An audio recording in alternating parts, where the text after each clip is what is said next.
Hi again then guys, and welcome to episode 1 of a brand new series called Featherweight Flyers, as of course you'll have seen from the title. And this series is going to be another relatively short series, kind of like Party in the Back in terms of its length, a little bit shorter than that though, where we're taking the 10 most outstanding ultra lightweight trackday sports cars and comparing them. Now there are more than 10 technically, but many of them are variants of the same vehicle, such as the numerous Lotus Elises and the numerous Vauxhall VX220s or Opel VX220s, so we won't be reviewing every single variant, just the most outstanding ones. And as you can see, for this first episode we're featuring one of the cars which would probably come to mind first in this category, especially in real life, but also in the game, the Caterham. Now there's only one Caterham featured on Gran Turismo. It was first introduced on GT4. It's the Caterham 7 Fireblade. It's a model which is pretty rare, even for a Caterham model. It's powered by a Honda Fireblade superbike engine, which is 916cc in capacity, or a 0.9 litre, and you can supercharge that engine up to a pretty decent 256 horsepower. Now that may not sound like a lot, but that's a motorbike engine, so that's really decent power for a motorbike engine. It also puts out 139 pound-feet of torque, which doesn't sound like much, but again, it's from a motorbike. Motorbikes don't need torque, they've got hardly any weight to shift. Thankfully, it actually shares that in common with the Caterham, because this car has virtually no weight to shift. It weighs in at just 364 kilos with the full weight loss package. And thanks to that, despite the fact that it doesn't have necessarily a phenomenal amount of power, it still puts out over 700 horsepower per tonne because of how light it is combined with that power. Now the PP is very high for its spec, 627 pp. But consider this, the Caterham does have a very high PP, but it's lighter than the Red Bull Junior, faster than the Red Bull Junior, and better value than the Red Bull Junior. So the fact that it has a PP which is over 100 performance points lower than the Red Bull Junior is actually brilliant.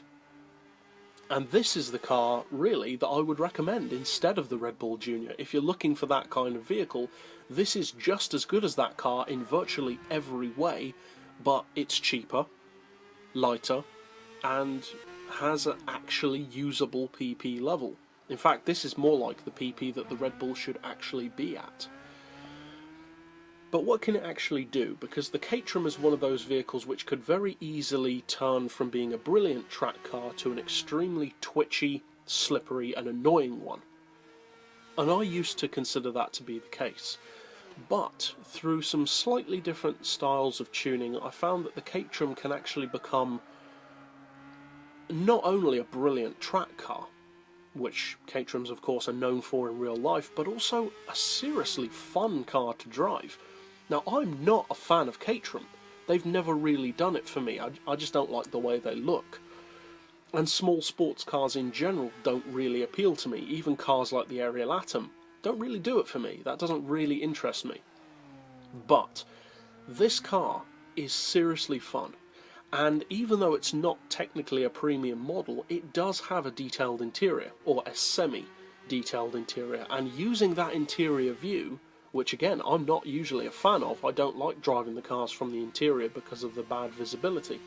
But on this car, it's so fun to drive the car with that interior view. You've got the wide open cockpit with just the frame of the roll bar impairing your view, not that much though, and it's so fun. It's like a go-kart with a motorbike engine. But again, I would say it's better than any of the go-karts on the game because of its range of effectiveness. Now yes, the PP is very high, and surely a 256 horsepower car can't really compete at 627 pp.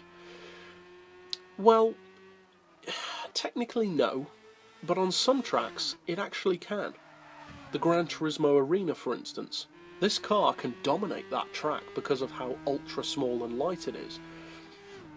And as long as you select the right PP for the car and use it on the right track, it can be brilliant. If you give it a little bit of extra ballast over the rear wheels, it makes a phenomenal drag car. It can do 0 to 60 in just over 2 seconds, and I did a drag tune showing that. The top speed is far better than you'd expect it to be for its power, and to top it all off, it costs 60,000 credits, making it phenomenal value for money, not only for a performance car in general, but also for an ultralight track car that's cheaper than the light car company Rocket, cheaper than the Red Bull Junior, and cheaper than many other cars which it can outrun around the track. So, of this series, this I would say is one of the best. We're starting with a great car. And if you are looking for an ultra-small, ultra-compact track car, this is pretty much the perfect car to consider first. But that's it for this initial episode. I'll see you guys next time, and as always, thanks for watching.